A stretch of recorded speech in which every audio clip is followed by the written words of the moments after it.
It's that time. Everything and anything basketball, presented by The Outrage.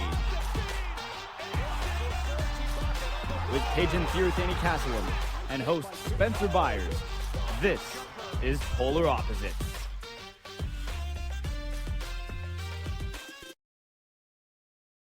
Welcome, everyone. Polar Opposites back again. A little later than Cajun and I would have hoped, but we're back again. Spencer Byers, Cajun, Thany Castle. And Cajun, the reason why we postponed, I'll say so long, but postponed in general, is very specific. The trade deadline was happening on Thursday at 3 o'clock. I worked at 3 o'clock, so we couldn't record it after the trade deadline. We would have had to have done it before. You thought we should do it after, and we've struggled to find a time after the trade deadline to do it. We finally found some time, so here we are. So I'm taking us all the way back to the beginning of February. February 1st, a small deal happened, but a deal that's going to matter next year. The Rockets acquired Steven Adams from the Memphis Grizzlies for Victor Oladipo and 3 second-round picks. Now, we're not going to spend a whole lot of time on this one because it's a week in the past, and I think we technically recorded after this one had already happened, but I think with all the trades we're talking about, we might as well talk about this one just a little bit, Cage. I like what the Rockets got because Oladipo is a chronically injured player. Sad to say.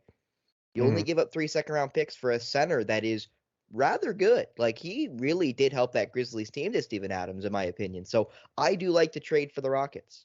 Culture-wise, it's a great deal, and like he's gotten some familiarity with some of the Rockets players, in particular Dillon Brooks, who was on the Grizzlies the season prior. My only question is, can he stay healthy? Because he has been injury plagued. But if you only had to give up Victor Oladipo and 3 second-round picks, in which the Grizzlies waived Oladipo right after, it's not a bad deal for Houston.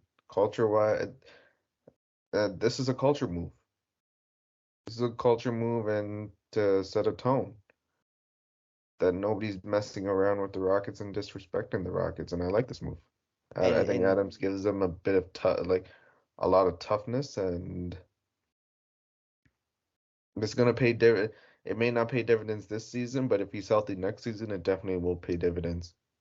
And in the inverse for the Grizzlies, it's trading injured player for injured player and picking up 3 second-round picks. It's to accumulate picks on a year that has become a wash for the Grizzlies. Obviously, losing Ja Morant for the first 25 games. He comes back for, I think it was not even 10 games. I think he played 8. And now he's hurt again for the season. I think it was shoulder surgery is Ja's injury. So, the Grizzlies season's been a wash. It's now going to be a wash without Ja Morant.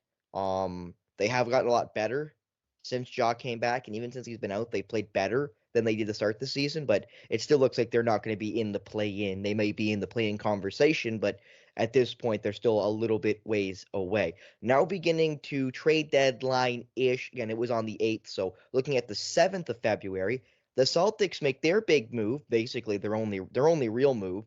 They pick up Xavier Tillman from the Memphis Grizzlies. It adds like a side of physicality that the Celtics never really had. Well, they get Tillman. They lose Lamar Stevenson. They give up 2 second-round picks in 2027 and 2030, neither of which are their draft picks. One is the 2027 is the Hawks, and the 2030 is Dallas, the Mavericks. So you were saying, Cage, you like it for the Celtics? I like it for the Celtics. It gives them a hint of nastiness and physicality, something in which Boston's bigs really are known for. Even though Horford and Porzingis are great defenders, they don't provide that physicality factor. Tillman does that. Well, and you've also still got Luke Cornett on the bench and etc. So he kind of fills in another big man hole if they need him to. Even though he is undersized at 6'8", his length and his defensive acumen does help. It's a different sort of look to throw at other teams because most of their bigs are float stretchers. So kind of like a dose of unpredictability, which you need in the playoffs. So I like the move, and like Tillman can be used in like for situational purposes, and in order to win a championship, you need situational guys. In the beginning of the Detroit trades on February 7th, they trade Monte Morris and they received Troy Brown Jr., Shaq Milton, and a 2030 second round pick from the Minnesota Timberwolves. So, Cage, I'd say basically a nothing trade, but obviously Timberwolves get the best player. Well, yeah, Timberwolves needed a point guard. Like Timberwolves needed a backup point guard, like someone to like get into their offensive sets more. Like they still got Mike Conley and whatnot, but it's just the Timberwolves don't play very smart on offense, and they needed a game manager. They needed another game manager, and Monte Morris provides exactly that, barring if he's healthy.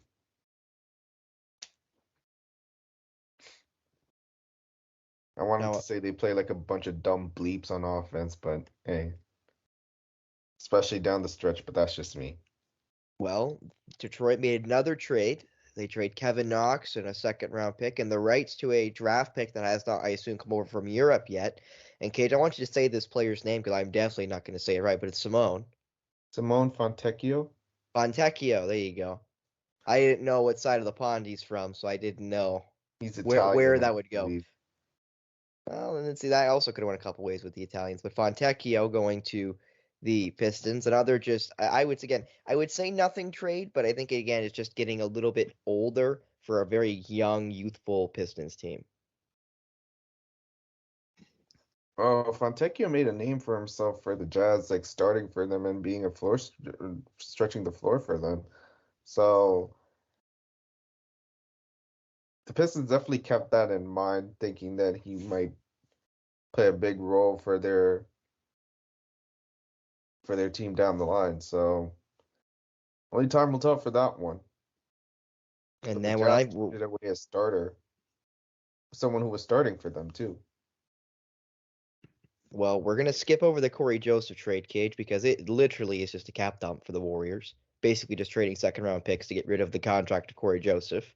Hmm. Same thing with the Pistons and Sixers trade for Daniel House Jr. Now to the Raptors. And this is some of these trades were on February 8th on the deadline day.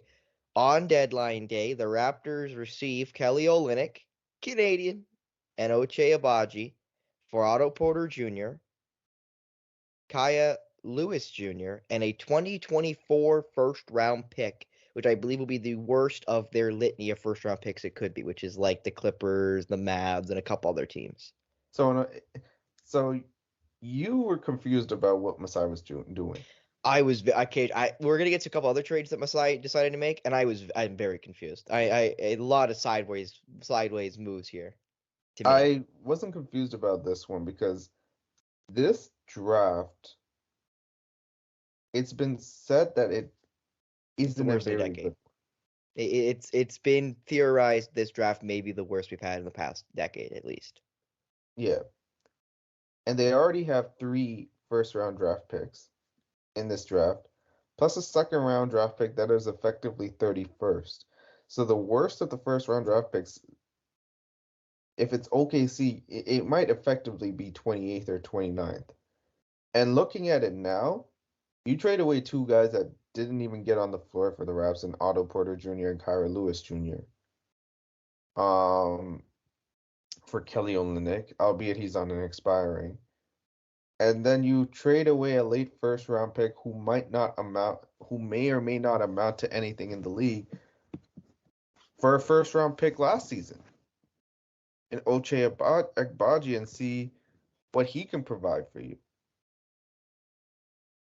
He was big for the Kansas Jayhawks in their run to the title. He had an uneven rookie year and still an uneven second year, but there's some talent there's some talent in that kid. And I think getting him would be more of an upgrade from would be more likely of an upgrade than who they would have drafted in the first round. 23 years young is Ochai, who you mentioned did win the national championship his last year at college with Bill Self and the Kansas Jayhawks. He is an older guy though, because again he's 23, only in his second year in the NBA because he played. I'm gonna say it was 3 years at least at Kansas. So that also does kind of play into the ceiling of a guy like Oche normally than guys who are one and done like Scotty. But I'm not going to act like the Raptors lost this trade because I don't think they did. But it really confused me because they sell and then you get rid of first round pick. And I'm not arguing that Ochai Abaji's not bad, could be better than the first round pick you gave up. But usually, Cage, I believe in what kind of we'll get to it a little bit later with the OKC Thunder. What Sam Presti does is just get so many first round picks where you can't miss everyone. If you get enough kicks at the Cage, eventually you're going to hit one. You know what I mean? So you rather have as many bullets as you got to be able to hit your target. Yeah. And I think getting rid of a bullet for a guy that's a maybe that has shown flashes but has never really tapped it, that kind of worries me. But maybe that's just me. And then obviously Olynyk is a finished product and is basically just a Canadian. Mm-hmm. Now skipping over another trade that means nothing with the Bucks getting rid of Robin Lopez, another cap dump. The Dallas Mavericks made a semi-big move. They pick up Daniel Gafford for Richard Holmes and a 2024 first-round pick that is from the Mavs via the Thunder. So a big upgrade at center, you'd say, for the Mavs, even though they've got Derek Lively. Gafford adds a lot more offensive potential for the Mavericks, who are a team that is very much leaning into the offensive potential of this team. Well, they also made another trade, getting one of my favorite fantasy players in PJ Washington Jr. Okay, we'll get into that. We'll get into the one later. But Gafford for now.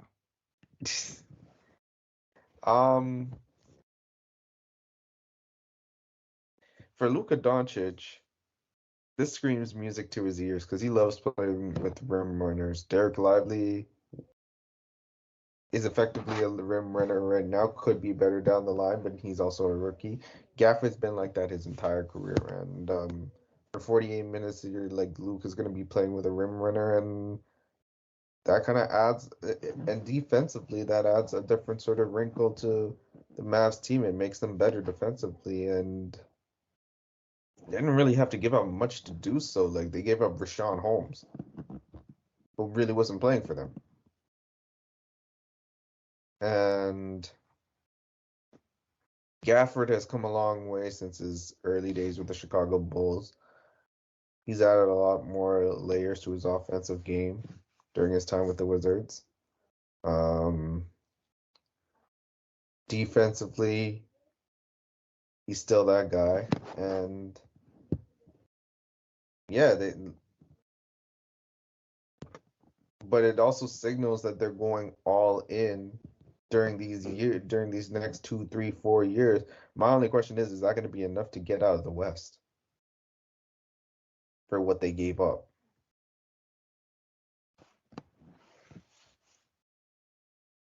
Definitely more of an all-in move for the Mavs. Obviously, I love Gafford. He's on my fantasy team. He's adding that fantasy value to me. And we're coming up to two more Celtics trades that don't really mean much, but is it interesting nevertheless? The Celtics receive a protected second-round pick, and they give away Delanto Banton and some cash consideration. So a cap dump to the Blazers. And then I guess Jaden Banton's not getting Springer. a ring. Jaden Springer makes his way to Boston from Philadelphia for a 2024 second-round pick. And this was an interesting one, Cage, because Jaden Springer was a 2021 first-round pick. I believe, is his third year in the NBA for this young man. And from all the reports I've been reading on him, yeah, this is his third season in the NBA. From all the things I've been reading, Cage, is offensively he's limited. 21% from three this year on about one attempt a game. His field goal percentage is below 40% at this current point. He's not got a lot of offensive go, but defensively, he's solid. And that's why the Celtics picked him up. He's a big 6'4" guard that probably can guard, you'd say, 1 to 3, depending on the team you're playing. And as a guy off the bench, that's all the Celtics can ask for. There's a reason why they picked up my brain now blanking. There's a reason why the Celtics picked up. Why can't I remember it, Cage? Tillman? Yeah, why they picked up Tillman. There you go. Is because of defense. The Celtics are trying to get better defensively because the offense already figured out. You've got Porzingis, you've got Tatum, you've got Brown, right? You've got all these other, even Drew Holiday. You've got all these very talented offensive players. D. White even can have a good night and score 30. You don't need any more offensive guys. You got Peyton Pritchard off the bench. You've got offense to set. Getting more defensive guys for when you're down the stretch and need to stop. I think that's very important. The Celtics, I think, did a great job at solidifying the bench defense. That as much as the Celtics defense has been good this year, you always can get better. Yeah. And then I want to mention something here, Cage. So the Mavs and Thunder made a trade, and this was a part of a massive, another swing we're going to talk about later, is the Mavs and Thunder traded first-round picks. The Mavs got the 2024 first-round pick, as you heard earlier, which went to with the Wizards, that Thunder first-round pick.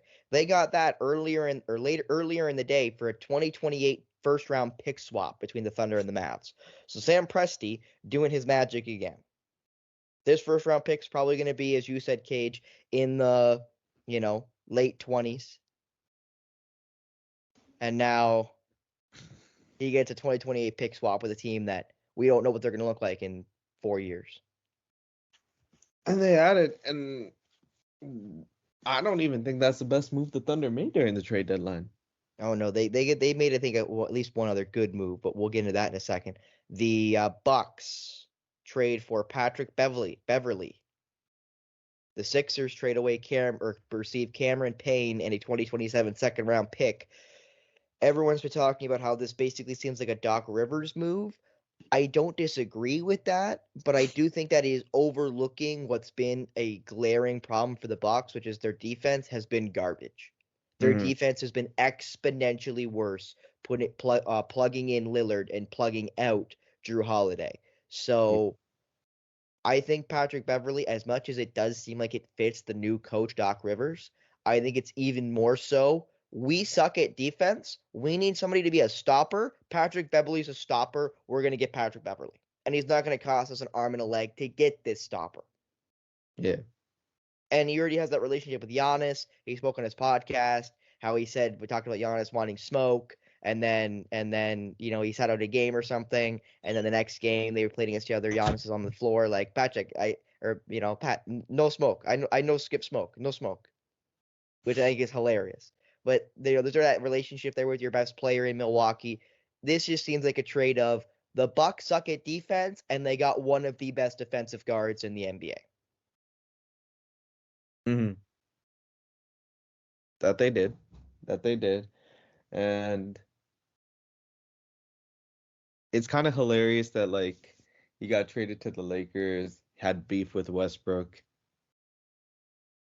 and they had to put that aside. Like it's funny how he gets traded to like the teams of like the players that he doesn't really get along with. Like it's been like said like he doesn't really get along with Lillard. He didn't really get along with Lillard too, so it's kind of funny in that sense. But you're right, the Bucks need a defense.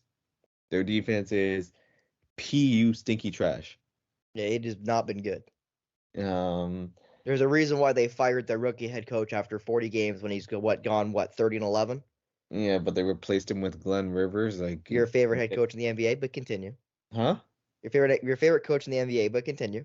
You know what would make you pull your hair out? My favorite coach in the NBA with your favorite player in the NBA. Coaching your favorite player in the NBA, Karl Anthony Towns. Yo, you know how happy that would make me? That means they would have nothing. They would win nothing.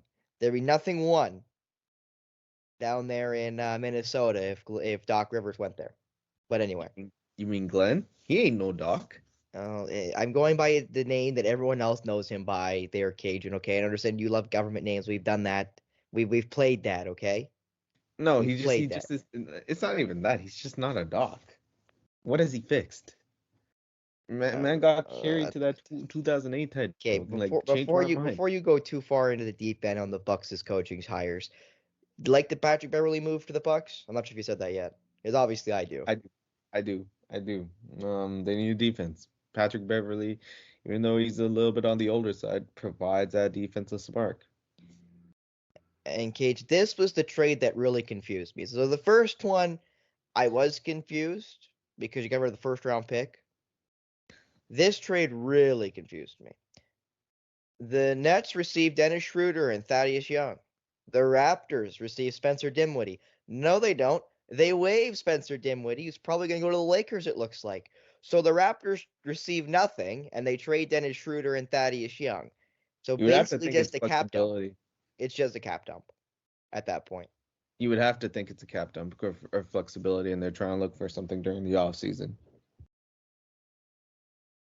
Because to be honest, that didn't make sense for me either. But like, just trying to make sense of what the Raptors are doing. See, like getting rid of Thaddeus Young makes sense because, like Grady Dick, you got guys that are younger on the bench that you want to give minutes to that Thad Young might take away from, and the team's not very good, so there's no point having veterans that they're not going to help you in that way.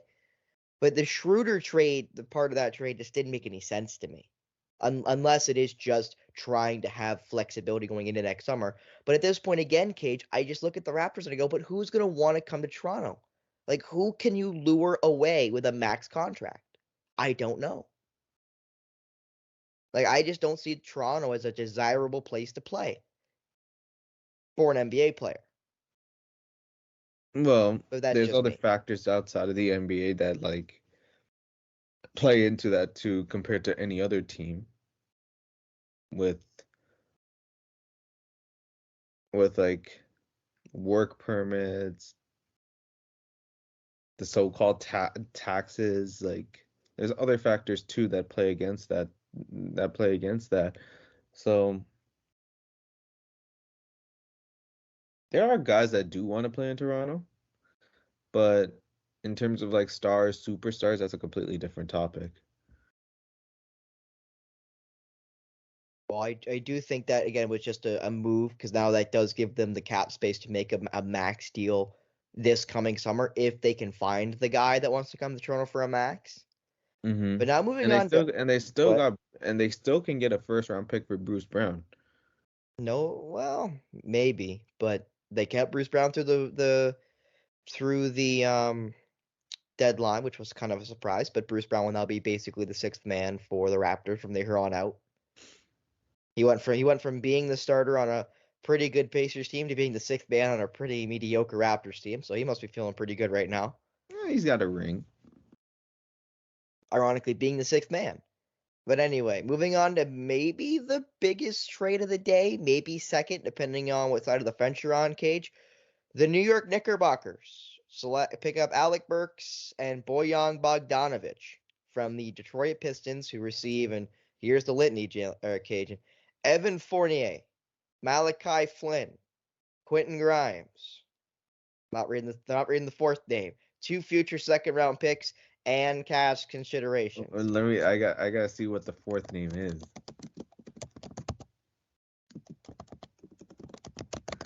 Arcide Ryan Cano? Arcidiacono. That's how you pronounce that? Arcidiacono? You don't Arcidiacono? know about Villanova, the Villanova legend? Okay, now I got to be honest here. I don't like Villanova. Coach Wright just didn't never really, turn my crank, if you know what I mean. So I Okay. wasn't a big fan of Villanova. So no, I did not know about Art. I remember DiVincenzo. I don't remember Diacono.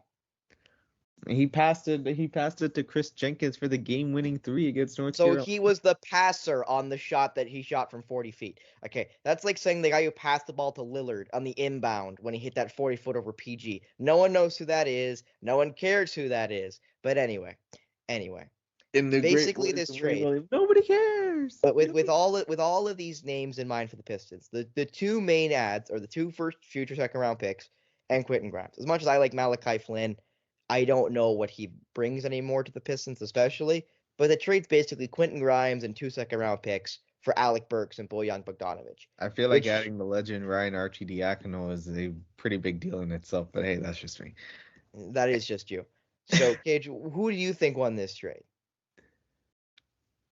The Knicks. Do you The think it's Knicks. close? It's not even close. Like, sure, like it's a win for the Pistons because they got rid of veterans and they got younger, and they can see what Quentin Grimes can do for them. But if you're the Knicks,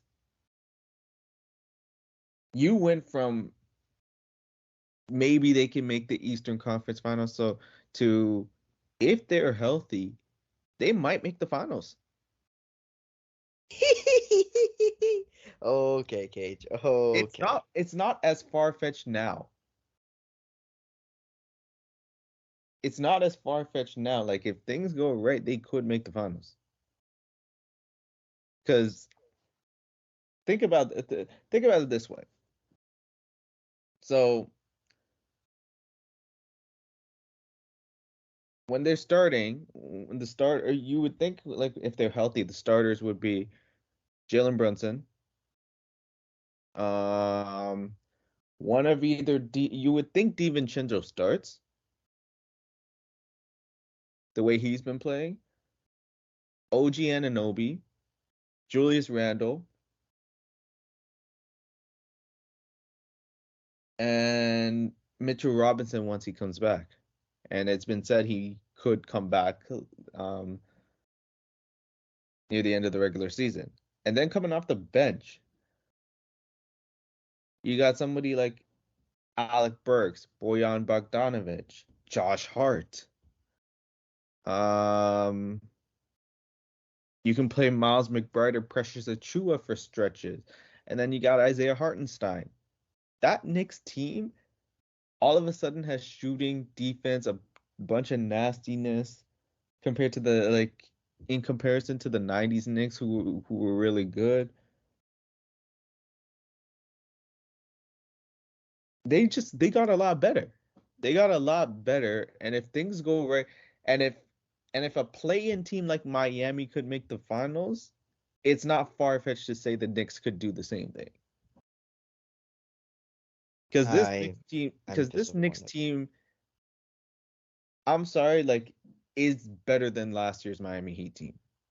I never argued that. I always said Miami's team sucked last year. Yeah, I but was on that bandwagon, and I'm not even mad because they beat the Celtics because that is true. I watched that game. I watched that series, some of it. I was mad during the entire thing because that series should not have been close. Other than Jimmy Butler playing in the playoffs and playing garbage for the first 82 games of his season, depending on if he plays the full 82, which he never does, but close enough. But anyway, I don't argue that. I think there's a lot of really good teams in the East now, Cage. There's a lot of teams in the East where you're like, the Celtics are not going to have an easy run to the finals if the Celtics are the team to go. Like the Cavaliers have been an absolute heater with Donovan Mitchell playing out of his mind. they're finally Milwaukee's healthy now Milwaukee. too. The Knicks just got, as you mentioned, better, and they're already fourth. The Sixers are fifth right now in the NBA with last year's MVP Joel Embiid, who I think now can't get it because of his new injury with the meniscus, which also might help a free fall in Philly without their best player. The Pacers are sixth. Like, the East is not going to be an easy road for the Celtics. Mm, Not an easy road for anybody, to be honest. Though I wouldn't be even say I'm surprised if there's an upset or two in the first round in the East, just because there's a lot of really good teams. yeah, Not a whole lot of separating between them. It's not a whole lot of the cream and a lot of the chaff, from the wheat. There's just a lot of wheat. So we'll see, I guess, who plays better on the day, kind of thing, in my opinion. yeah. Because I honestly, Cage, I still like Orlando in the eighth spot right now in the East, and they're obviously in the play-in, as you heard, they're in the eighth spot, but they were as high as I think third earlier this year. I think they were battling the Celtics for first earlier this year during the Yep. play-in, especially. So as much as they've fallen off a lot recently, like they still have the potential to be a very good team. And then there's Indiana. And obviously the Heat, seventh spot right now in the East. Brooklyn's still in the mix. Not a big fan of Atlanta. Not a big fan of Chicago, but they're right now still in the mix and still have a lot of scorers, might I add, You on want to both talk those about teams. okay. You want to talk about being confused? What are the Bulls doing? We'll get to it. We'll get to it. Because I saw this. This is the third straight trade deadline in which they didn't make any trades. Third straight year. Cage. We'll let you sink your teeth into that one. Just let's finish all these trades. So I think we got about 4 or 5 trades left. Well, the next one is, I'd argue, another really big trade. The Thunder add Gordon Hayward. Talk about chronically injured Gordon Hayward.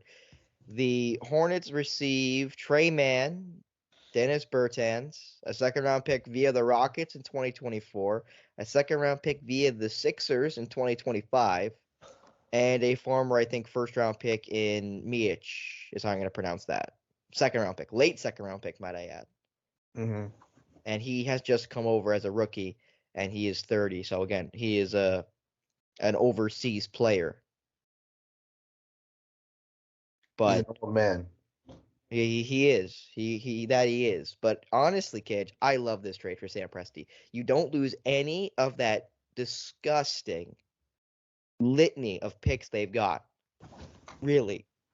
You trade maybe Trey Mann as the best actual piece as a player Yep. to the Hornets, and you get Gordon Hayward, who, when he's healthy, is fantastic. Like he can average 15, 5, and 5 a night if he's healthy. I think even more than that. But, exactly. And adds a litany of playoff experience to a Thunder team that, as good as they are, they don't have much playoff experience.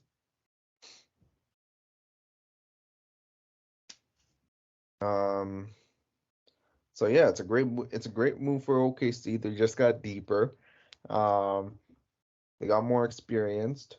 And the best part about it is Hayward's an expiring contract, so if it doesn't work out, you just move on. And get all that money back for the summer if they want to try to sign somebody to put him beside Shea Gilgeous Alexander, their star, their shining light down there in Oklahoma.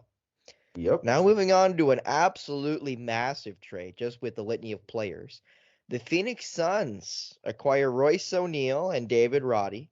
The Grizzlies, who traded Roddy to the Suns, get a 2026 first-round pick from the Suns. They get Chimezie Metu, and Chimezie Metu. Metu, and Yuta Watanabe. And the Nets, who are also in this deal somehow, get Bates Diop, Jordan Goodwin, the rights to a player, and 3 future second-round picks. Now, we talked a lot about the Suns, especially earlier in the season, Cage, about their bench being kind of garbo. This is a big trade for their bench, getting 2 guys like Roddy and O'Neal that are going to be bench players. Yep. And Royce O'Neal's had experience playing with KD, so he knows how it is. It's a shrewd move for the Suns. Didn't really have to give up too much. Although they did play Keita Bates Diop for like a good bit too, but it's a good deal for this team. It's a great deal for the Suns. And it's good that the Grizzlies got a first round pick out of it, but to trade away Melton eventually trade away Melton like 2 years ago for like to give minutes to Roddy and then trade him away, and it's like, but that's beside the point. And for the Nets, they get draft capital. They get draft capital. Yeah, the Nets only actually traded away Royce O'Neal. That's the only thing they traded away. Yeah. And they got 3 players, including 1 draft rights, and then 2 actual players, and 3 future second-round picks. So, the Nets got pretty good value for a bench guy. They did.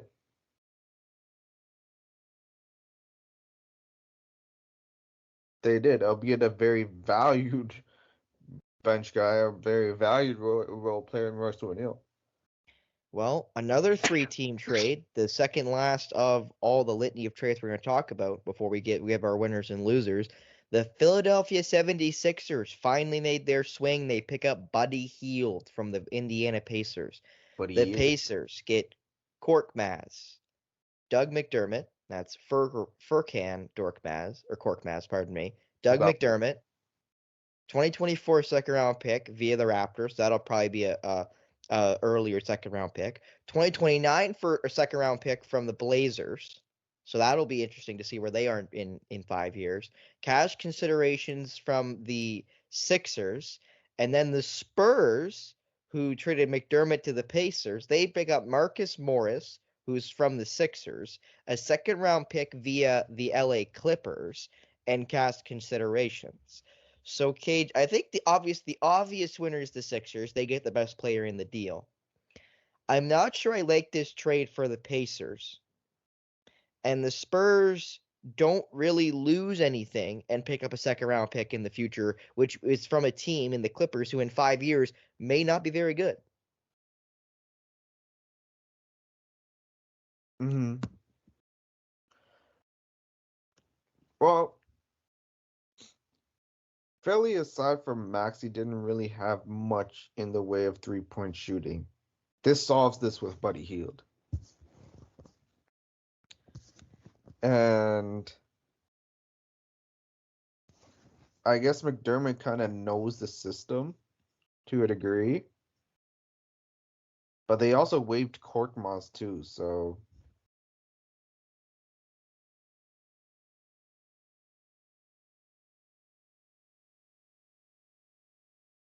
doesn't really make much sense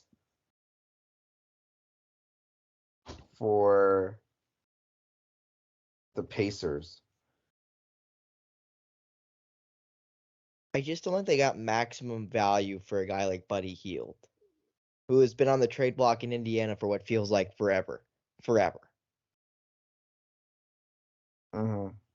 And maybe I'll say won't say maybe that's just me because I feel like that should be a pretty easy sentiment. But I will mention with us recording this somewhat like 2 days after the trade deadline finished, Hield's already played one game for the Sixers. He played small forward. He started. He had 20 points, 4 rebounds, and 6 assists in a 127-121 loss to the Atlanta Hawks. And again, the Sixers are without Joel Embiid, so they are rather struggling without their best player. And Maxey was also out due to illness, so they were very, very battered and bruised for that loss against Indiana. Mm. Now moving on to the last trade, Cage. You already kind of gave it away, but you know what? I'll do it anyway. The Mavericks pick up PJ Washington from the Charlotte Hornets. Or They as I like, also pick up a second round pick in 2024 and a second round pick in 2028. Now go ahead, Cage, with your quip. and or as I like to call him, because whenever I seem to pick him up in fantasy, he drops 40 plus 40-point games. MJ Washington.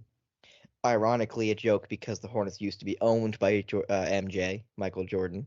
The Mm-hmm. Hornets received Grant Williams, Seth Curry, and a 2027 first round pick. Now, Cage, I love Grant Williams, former Celtic. He's limited athletically, which is why he's probably going to struggle in other places because he's not a top tier athlete, but he is a very good defender with that being said, and is a pretty good floor spacer with that being said. But the Mavs win this deal because PJ Washington is a very good player and he should flourish with his new club. Mm. He should, and he's away from the basketball purgatory that is the Charlotte Hornets. Um, and he's now on a better team with two guys who could feed him the ball better in Luka Doncic and Kyrie Irving. Um, and you just love to see it. You just like PJ Washington's gonna add a different sort of wrinkle to that Dallas offense, and he can play a little bit of defense too, whether it's at the 4 or the 5. My only problem is that 27 first round pick is top 2 lightly protected. So depending on what happens with Dallas, that could backfire in a big way. I will mention it looks like that new lineup's going to also play tonight as we record this on Saturday. So we'll see what the new look Dallas Mavericks can look like with Gafford and Washington in the rotation, implying they do make their first appearances with the new club tonight. I assume they will, but regardless. So, Cage, that is all of the trades, all the big trades at least, from the NBA trade deadline. So we will say winners and losers, Cage. Who would you say the winner or winners are for in your opinion for the trade deadline? The New York Knicks. They got better exponentially to the point where you laughed at it, but they could very well, like, if things work out right for them, they could make the NBA Finals. They're I wouldn't say they're a top tier contender, but they're just a rung below it. They're very close to that level now. And these moves, and they didn't really have to give up a first round pick to get these guys, to get Burks, to get Bogdanovich, to get Anunoby before, like, New York Knicks by far the clear winner of this trade deadline. They got better. I think Well, like a secondary winner would have to be the Boston Celtics because they got Jaden Springer, which made no sense why Philly traded him in the first place. And then Xavier Tillman. They got better defense and better versatility. well, for me, the winner I'm looking at right now, I think it's got to be Dallas. When you had two really good, I'll say bigs, because PJ's also played center at points, even though he's very undersized. When you get two guys that can space the floor in Washington specifically, but also Gafford, who's a rim runner, both play the pick and roll with Doncic. You've already got Kyrie and Luka, of course. Right now in the 8th spot in the West, You they're mean? only 2 games back of 5th, which is the Phoenix Suns. Hmm. So they're within striking distance of actually making the playoffs and having to play in the play-in, which I think right now should be the goal for Dallas. To get out of the play-in, make it to the playoffs, and then just try to figure out if you want to play the Clippers, if you want to play the Thunder, if you don't want to be the team, because right now the problem would be if you get to 6th, you play LA. You get to 5th, you play Denver. If you happen to be a play-in team, you get to play either Minnesota or OKC. Now, I'm not saying you want to play the higher seeds over the lower seeds, but the lower seeds are way more experienced, which is a worry, you'd say. But I do like Dallas's trade deadline. I think they got quite a bit better, especially in places where they needed to get better and get a little more experienced. Where, no offense to Derek Lively, but he is a rookie. Give him a little time to develop and not have to be, the guy yet. Let him just kind of coast and be another guy. And I'll also be honest, Cage. I mean, they only made one real trade, but the pick swap with Dallas, kicking that can down the road in a draft that allegedly sucks this year, to kicking that can down the road to getting another pick swap in 2028, adding to their just ridiculous amount of draft picks. And they pick up Gordon Hayward for no offense to Trey Mann, but not a whole lot. And yeah, Gordon Hayward's injured right now, and yeah, he's got to get healthy and got to stay healthy, which he has not been able to do. But the Thunder don't need Gordon Hayward, which I think is the massive problem here. Gordon Hayward's not going to start for the OKC Thunder. Gordon Hayward's not going to be expected to do all of the things the Charlotte Hornets expected him to do, the Boston Celtics expected him to do, the Utah Jazz expected him to do. That's just not the role he's going to have in OKC, I don't think. So him having a bench role, being a guy that can be a spark plug off the bench for this Thunder team and having the litany of experience he's got, I think is going to pay dividends to a team that is very inexperienced, especially when it comes to the postseason. So I like the Thunder's trade deadline. I like the Dallas trade deadline. So ironically, I went 2 West teams. You went 2 East teams. Hmm. So now let's go to losers of the trade deadline, Cage. Who would you say you think are the biggest? Who had the biggest duds on the day? And you cannot say a team who didn't make a trade. Pick a team who make a trade. We'll talk about the teams who didn't make a trade after. Damn it. Yeah, That took away my. yeah. I knew you were gonna cheat. Had to pick a team who made a trade. Who do you think got exponentially worse without getting enough draft capital to counterbalance it or whatever. Just don't pick a team who didn't make a trade. We'll get into that after.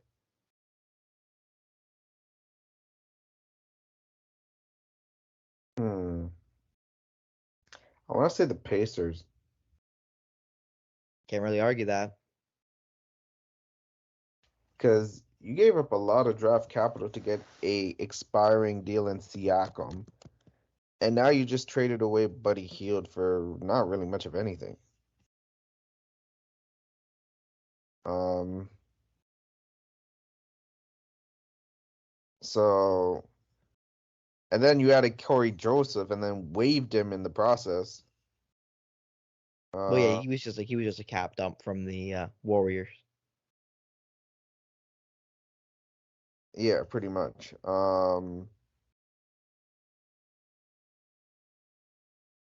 Obviously, Hield wasn't going to get a contract extension.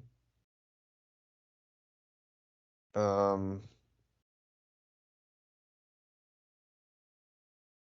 obviously, like Pacers are probably thinking long term here because you got guys like Nemhard, Halliburton's still young, Benedict Matherin's there.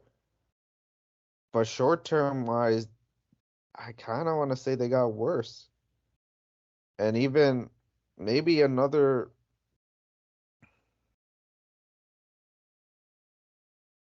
loser of the trade deadline could be Philly. Because they traded away Patrick Beverly, they traded away Daniel House. They got Buddy Hield, but the Springer trade made no sense. Personally, made no sense for me. Yeah, trading away a former first round pick back in 2021 for just a second round pick. And are those moves going to be enough when or if Joel Embiid comes back? To me, I don't know. So yeah, like to me, my two losers are ironically two East teams in Philly and Indiana. Well, I think I'm going to pick one East team and one West team, so I will continue to give the West some love. I'm going to start off, honestly, with the Hornets. Because you trade away PJ Washington, you trade away, Gordon Hayward, and the best young player they got, who I do like, in Trey Mann.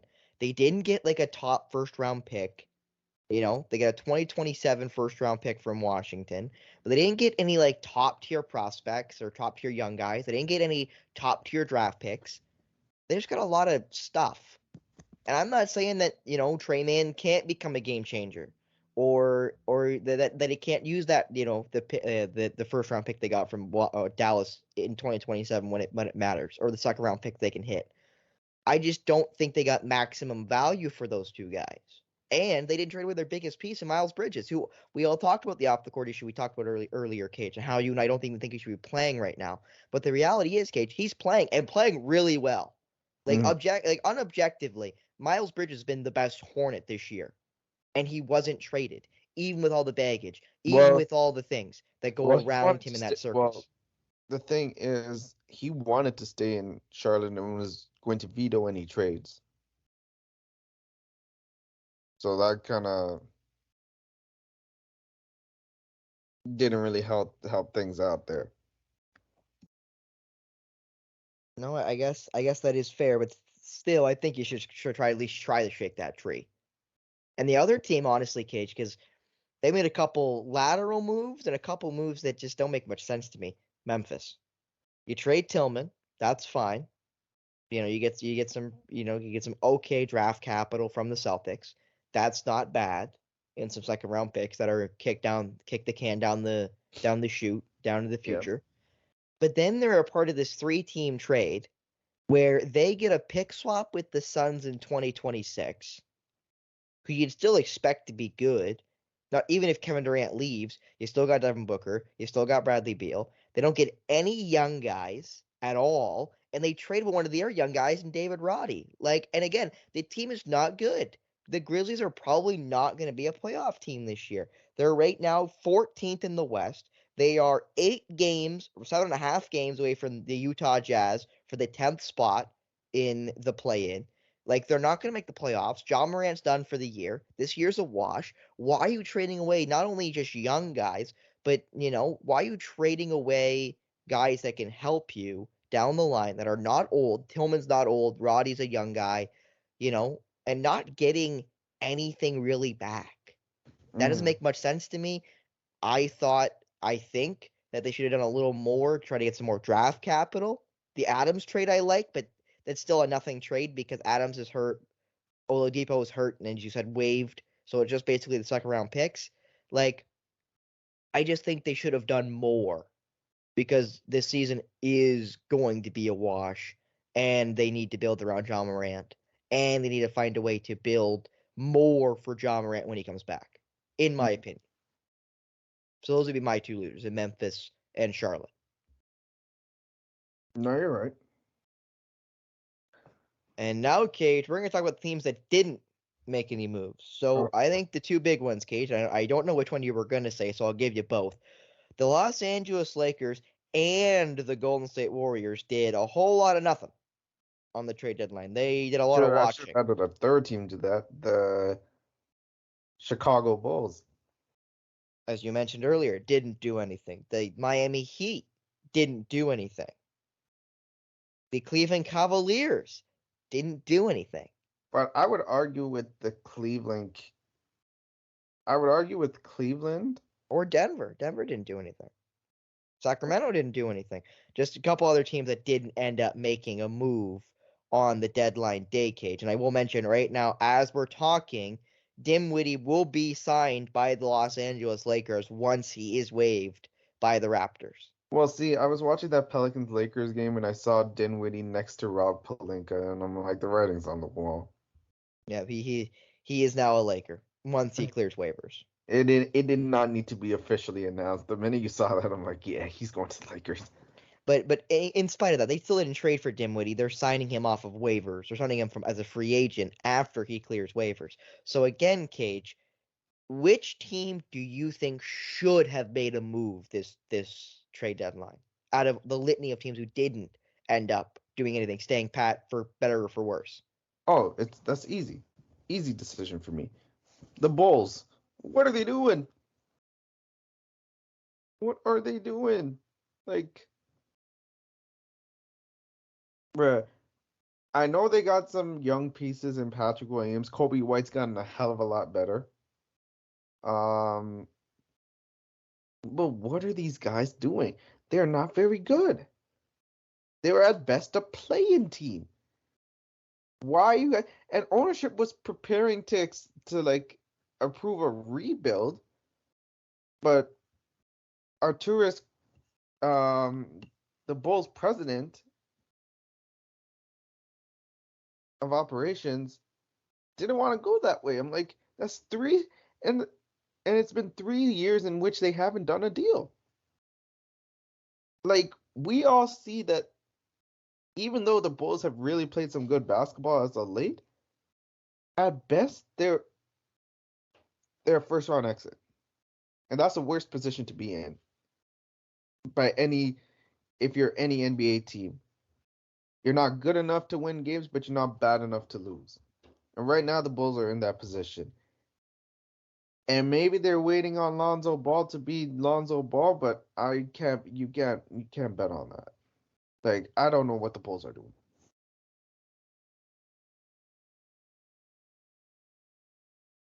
I really don't know what the Bulls are doing.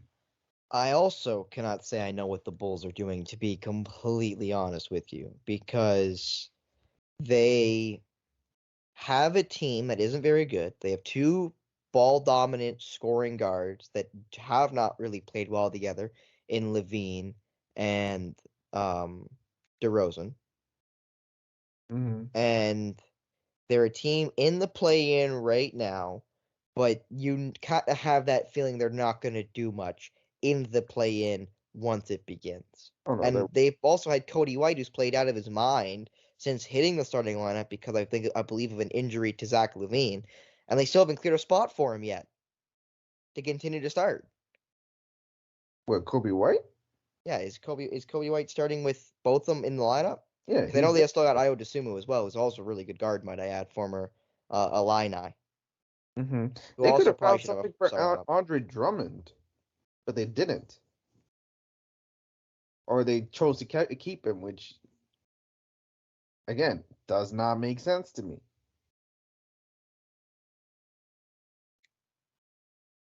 Nothing that the Bulls did made any sort of sense whatsoever.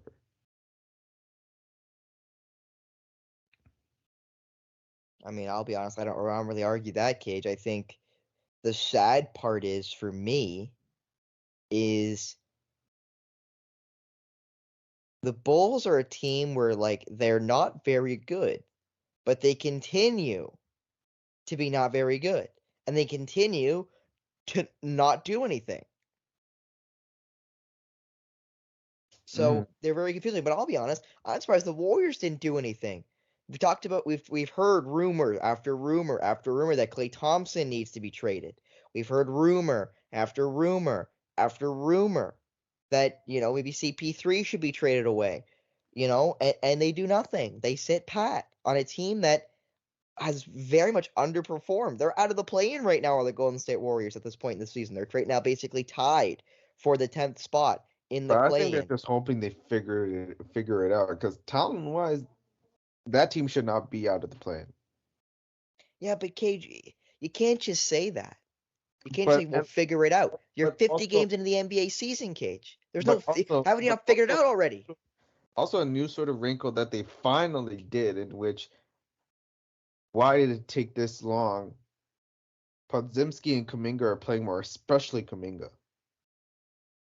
He's And even I think starting. they like Golden State might have figured out something with Kuminga playing as much as he is. I think he went like 6 or 7 straight games of scoring 20 plus points. So they're kind of trusting that they once CP3 comes back, once Gary Payton the second comes back for defensive purposes, you would hope Klay Thompson figures it out. Andrew Wiggins figures it out. He's starting to figure it out. He's starting to play a lot better. He's starting to play better. I would say he's playing better. But um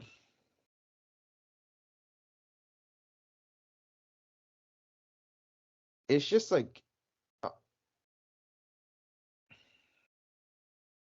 I get what you're saying. I get what you're saying, but with like an injured CP3, Klay Thompson who's been ineffective for much of the season, I don't think they would have gotten like much back for them.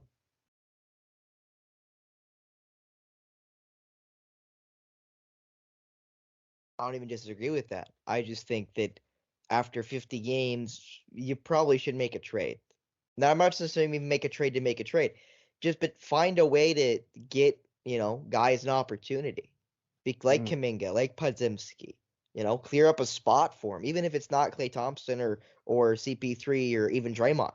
Find a way to get those guys more minutes. And if that means creating a trade to create a hole that those guys can fill, then do that. yeah. But I just think standing pat didn't do anything for him. It didn't help him. What I Mm, think is a problem when you're a team outside of the play-in. When you said, Cage, they shouldn't be outside the play-in. yep. Like that should not be a thing we're talking about right now, and it is.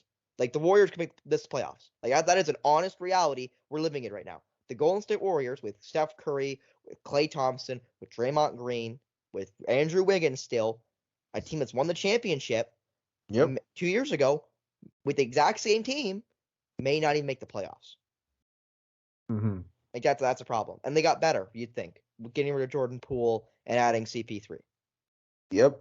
And Kuminga playing a whole lot better. Actually playing now. So, just confusing, Cage. So I think we'll end with this, Cage, to be honest. So with all of that being said, with all the trade deadline stuff, with all that being done, it looks like, Cage, from what you show me below here, you went 3-2 Yep. in your picks last week. You hit on Cade Cunningham over 5.5 assists. You hit on Emmanuel quickly over 5.5 assists. You hit over on Bradley Beal, 19 Oh and a that half points. oh that was the easiest one of the day. Yeah, it was. He had like 40, didn't he? Yeah, I'm I even texted you after I saw it. I was like, oh, that was an easy one.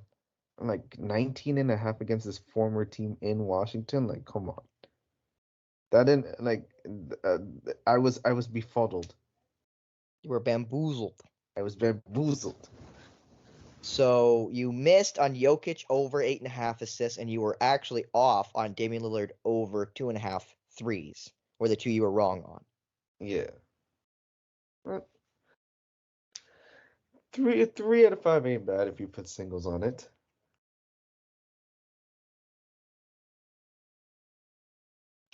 But I'm trying to cook up something right now. It's like hold up, let him cook. Um, what I'm looking Well, right, what I'm yeah. looking at right now. Well, as you look and I look, I will finish. Sports betting is rapidly risen in popularity, and I want to connect you with all the opportunities to get started or get ahead.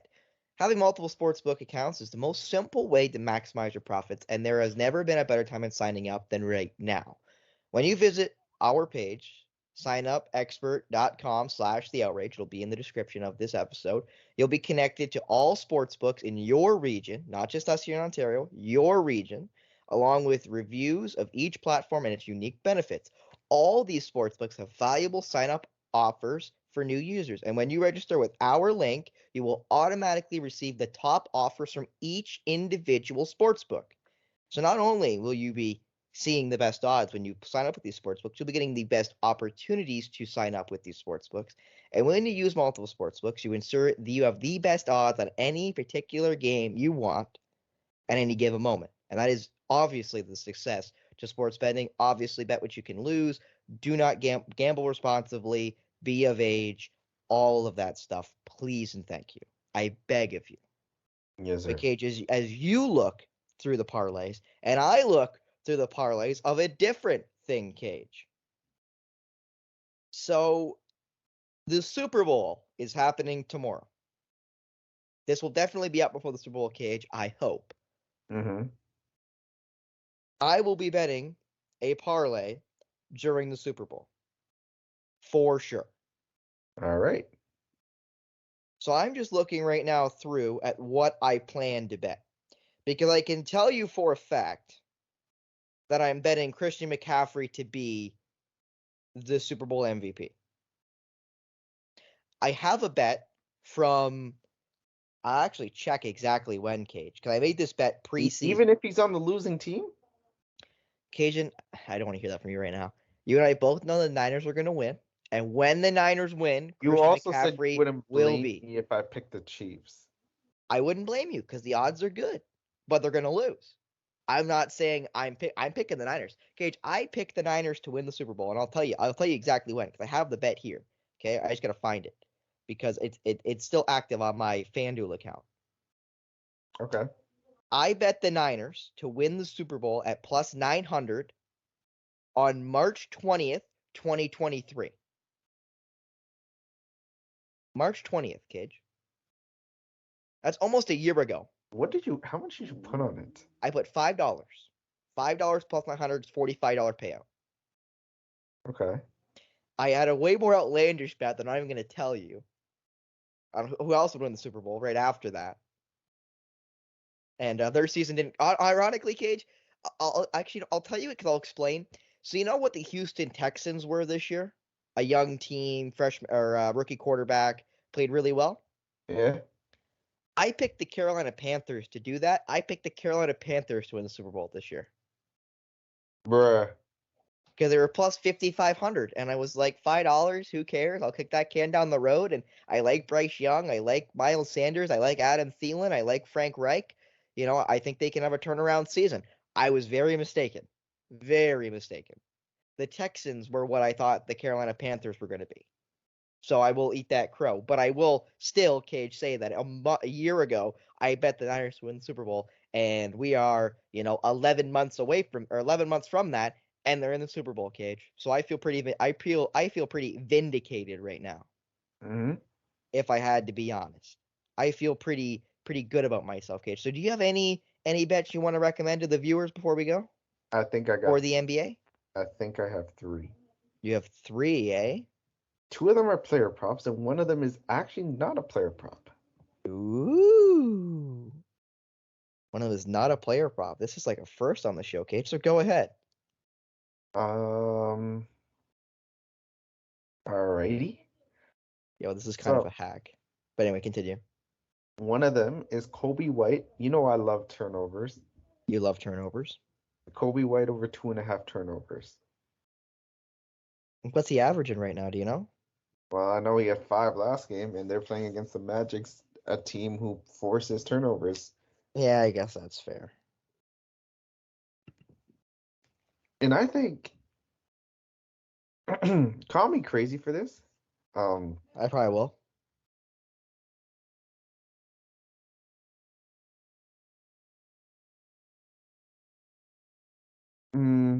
Pistons plus 16.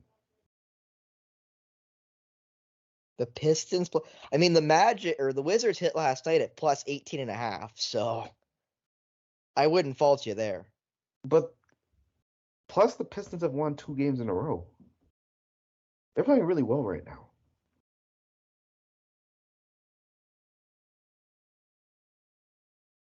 They're playing really, really well right now.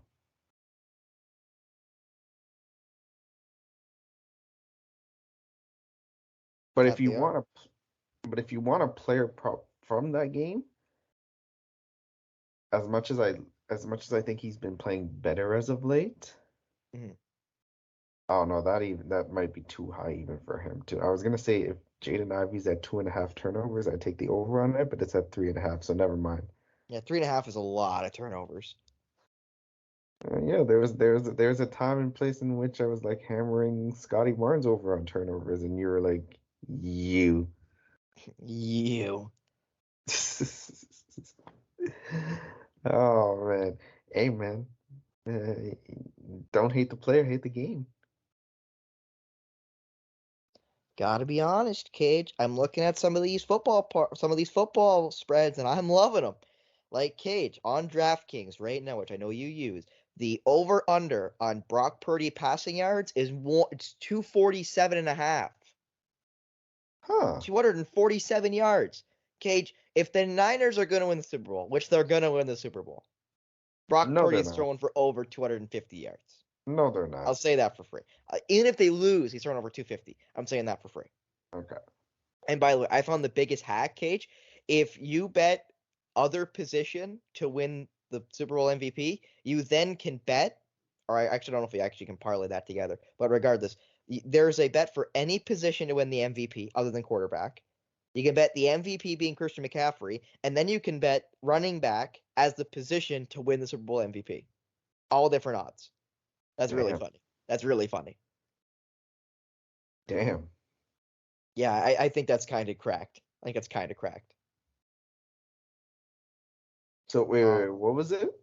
You can bet the individual MVP of the game, like who will win Super Bowl MVP. You can pick the position group that will win the MVP, regardless of team, and you can pick quarterback win the MVP or anybody else, literally any other position on the field. Bruh. Like you can bet 3 different ways of me betting Christian McCaffrey to win the Super Bowl MVP, if I want to go that way.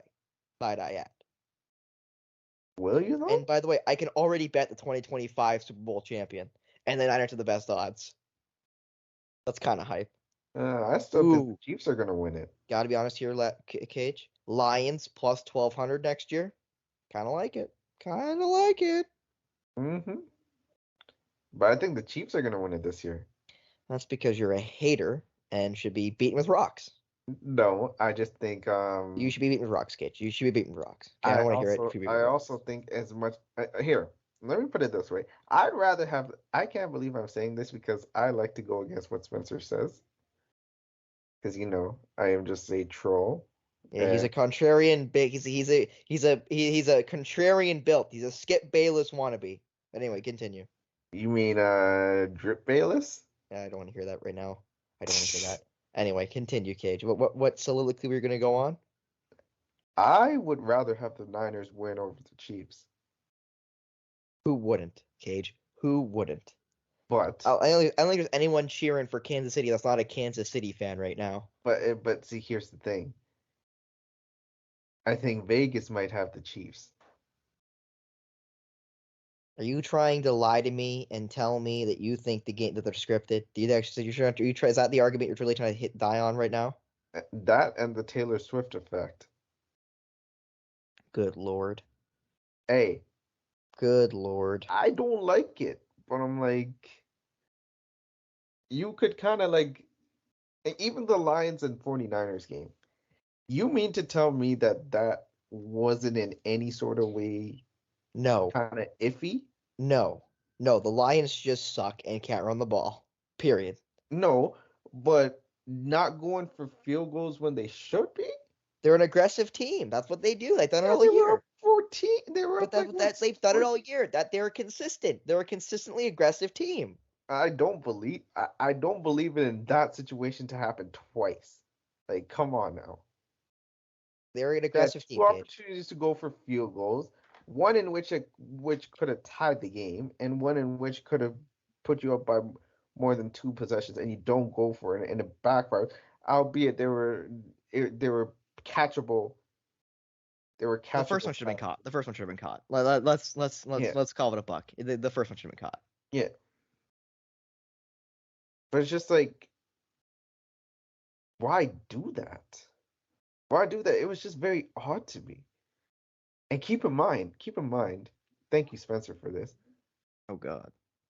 I actually took 49ers money line after it Now, was ladies and gentlemen, okay, and I can't show you proof, but I tell everyone this when they tell me, Spencer, you were blanking yourself when the Niners were down 24-7.5, and I was like, yeah, I was, but I texted my buddy, who is Kajan Thiru Thany Castleum, at halftime of the Niners versus Lions game, and I said, bet the Niners right now. The odds won't get any better than right now going out of half down 24-7 to the Lions. Pick them right now, and they're gonna win. And what'd you do, Cage? And what'd you do? I picked them at plus 430.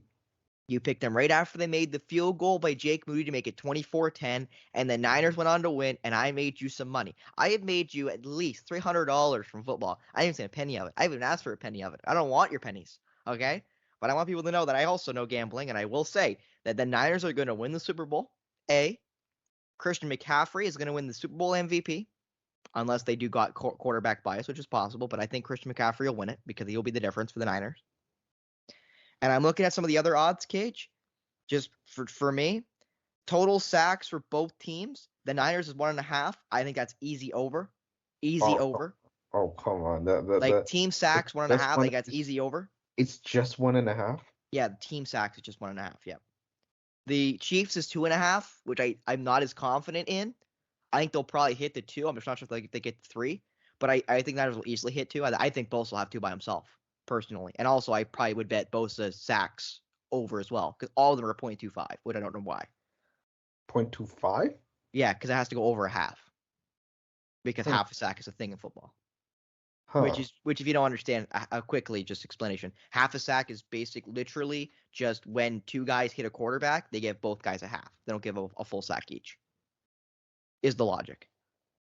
But yeah, those are my big props, Cage. My big props are those ones, and my other one, honestly, that like I'm a little bit iffy on, but I definitely am like kind of with, is the over under on Ayuk passing yards. Right now, the over under is I think 50. Ayuk is 59.5. Debo's 58.5. And Kittle's 49.5. One of them's going over. I just don't know which one. I'm gonna say Ayuk, but one of them's going over. I'll say that for a fact. Kittle, Debo, and or Ayuk, one of them's going over 50. Over there, over for sure. But I think that's it for me, Cage, for bets, to be honest. And I think that's it for the show as we kind of went into football. Anything else you want to talk about before we go? Oh, I think I got one. Wemby over 2.5 blocks. Oh, yeah. Who are they playing? Nets. Oh, yeah, that should be pretty good. That should be pretty easy. So I got Kobe White over turnovers. Yep, it's 2.5. Yep. Victor Wembanyama over 2.5 blocks. And Pistons plus 16. Honestly, I don't think it would shock me if they won that game. Who are they playing again? The Clippers. I mean, it's kind of a trap game for the Clippers, and we all know their resting habits. Not really. This not to a degree this season. Like I know Kawhi's been like the face of load management, but he's been playing in like he's played a lot of games.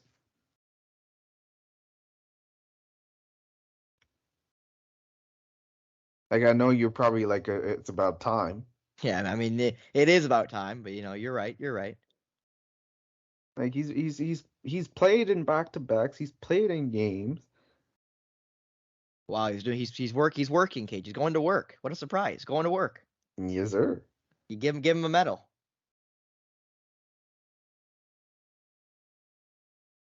I kind of want to say if there is a player prop in terms of player combos, maybe take Kawhi's combined over.